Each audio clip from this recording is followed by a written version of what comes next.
Y así no simplemente creo que hay un Dios, he llegado a conocerlo y confiar.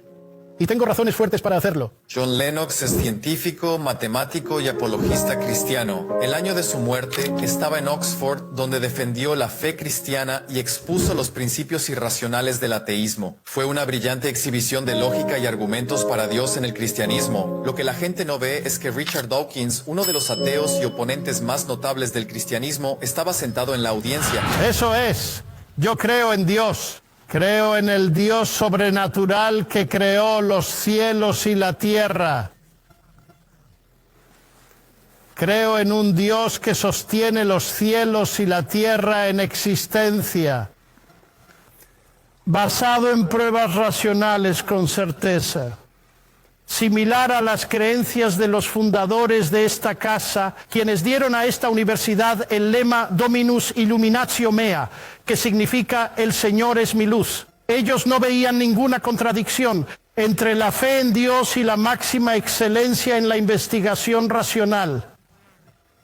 Y si me atrevo a mencionar mi alma mater de Cambridge en este lugar sagrado, les recordaría que en la puerta del laboratorio Cavendish en Cambridge están escritas las palabras: grandes son las obras del Señor, estudiadas por todos los que se deleitan en ellas.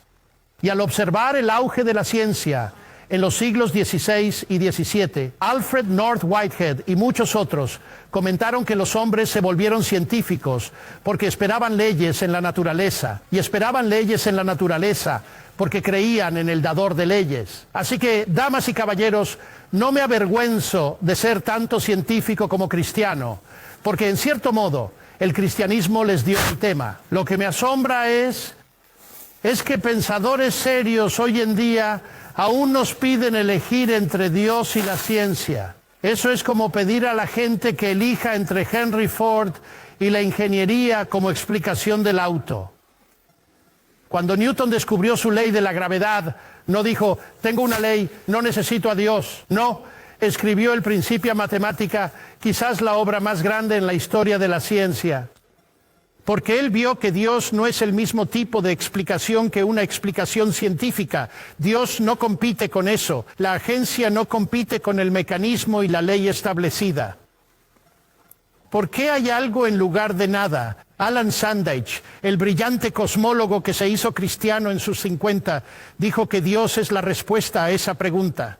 Pero la gente ahora está tan desesperada por mostrar que el universo se creó a sí mismo de la nada, lo cual me parece un oxímoron. Si digo que X creó Y, estoy asumiendo la existencia de X para explicar la existencia de Y. Si digo que X creó X, estoy asumiendo la existencia de X para explicar la existencia de X. Lo cual muestra que el sinsentido sigue siendo sinsentido, incluso si lo dicen científicos de alto nivel. Me recuerda un poco a G.K. Chesterton, quien dijo que es absurdo quejarse de que es impensable para un Dios impensable. Hacer todo de la nada y luego pretender que es más pensable que la nada se convierta a sí misma en todo. Los cielos declaran la gloria de Dios, dice el antiguo Salmo. Y hemos desentrañado un poco de eso, viendo el ajuste fino de las fuerzas fundamentales de la naturaleza. Es algo que es tan sorprendente para los científicos que exige una explicación. Y me parece que Arno Penzias dio en el clavo. En el clavo. Es el premio Nobel que descubrió el fondo de microondas en el que se basan muchas de las pruebas del Big Bang. Dijo: la astronomía nos lleva a un acontecimiento único, un universo creado de la nada, un universo con un equilibrio muy delicado para ofrecer exactamente las condiciones necesarias para la vida, y que tiene un plan subyacente, podríamos decir sobrenatural. Pero quiero llegar a lo que creo que es uno de los argumentos fundamentales para el teísmo. Entiendo que esta casa cree en la razón, por eso estamos todos aquí. Y como científico creo que el universo es racionalmente inteligible. Eso es algo que a algunos genios de la ciencia les ha llamado la atención y que exige una explicación. Einstein dijo que lo único incomprensible del universo es que es comprensible. Y Wigner hablaba de la irracional eficacia de las matemáticas. ¿Cómo es posible que una matemática que piensa en su cabeza aquí dentro pueda llegar a ecuaciones que parecen encajar con el universo de ahí fuera? Bueno, ¿cómo es en realidad? Porque la ironía de la posición atea aquí es evidente. Mis amigos ateos, y tengo muchos de ellos, me dicen que la fuerza motriz de la evolución que finalmente produjo nuestras facultades cognitivas humanas, la razón incluida, no se preocupaba principalmente por la verdad en absoluto, sino por la supervivencia. Y todos sabemos, señoras y señores, lo que a menudo ha ocurrido y sigue ocurriendo con la verdad cuando los individuos o las empresas comerciales o las naciones se sienten amenazados y luchan por sobrevivir. Un destacado filósofo, Alvin Plantinga, de Notre Dame, afirma que si los ateos tienen razón en que somos el producto de procesos naturales sin sentido ni guía, entonces nos han dado razones de peso para dudar de la fiabilidad de las facultades cognitivas humanas y, por tanto, para dudar inevitablemente de la validez de cualquier creencia que produzcan, incluido su ateísmo. Su biología y su creencia en el naturalismo parecen estar en guerra, en un conflicto que no tiene nada que ver con Dios.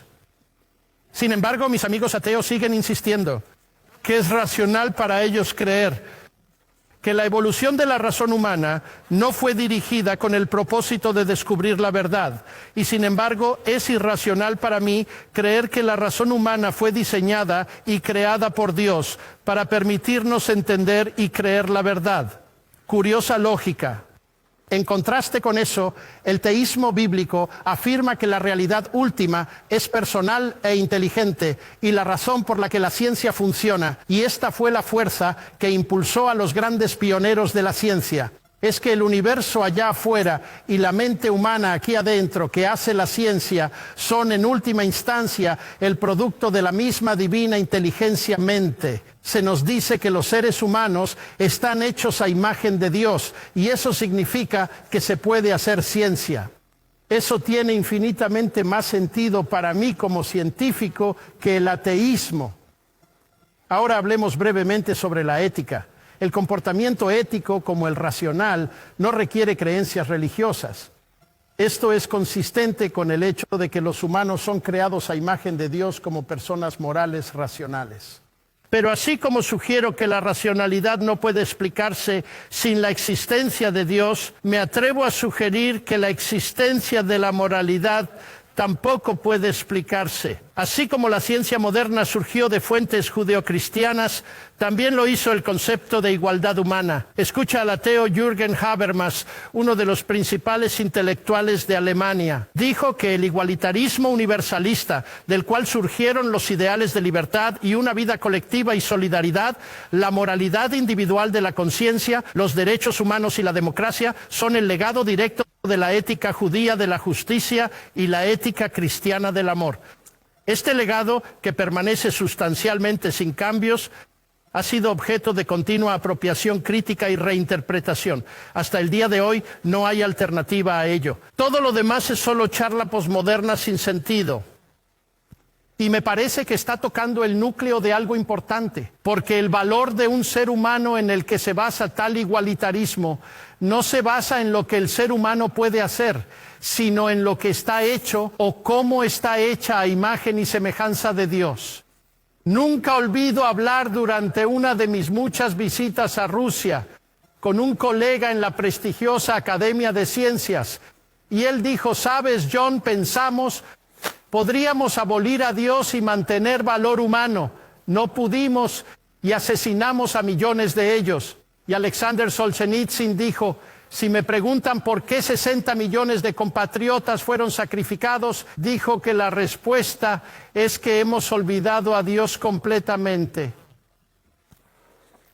La ciencia, maravillosa como es, está limitada. Incluso un ganador del Nobel, al analizar un pastel, no puede decir por qué se hizo. Pero la tía Matilda, quien lo hizo, puede decírtelo.